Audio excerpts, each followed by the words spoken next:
La peur devant une situation inconnue, peu rassurante. Nous avons tous peur, les petits comme les grands, même les plus courageux de la classe.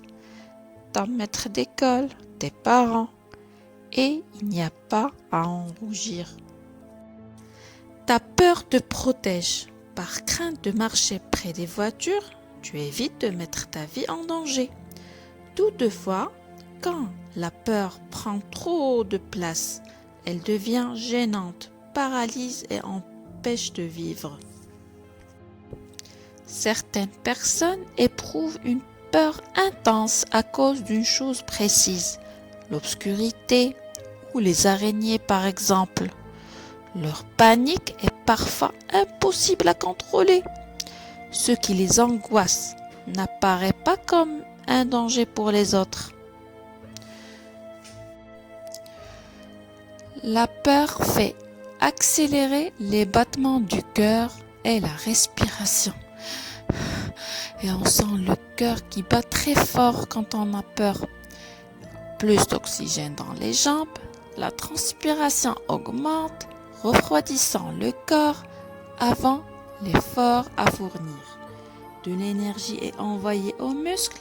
Bref, le corps se prépare à courir face au danger. Tout le monde a été inquiet au moins une fois, a eu peur de quelque chose précise. Quelle que soit leur cause, on peut vaincre toutes ces peurs, petit à petit, à son rythme, avec l'aide des personnes en qui on a confiance. On trouve souvent des solutions. Exprimer nos peurs à voix haute est un moyen de les rendre moins effrayantes. Et vous les enfants, qu'est-ce qui vous fait peur? Et quand vous avez peur, comment vous exprimez votre peur? Alors on va dessiner la peur dans le cahier des émotions et on peut aussi dessiner la chose qui nous fait peur. Et vous allez bien sûr me répondre à ces deux questions. Bon courage les enfants!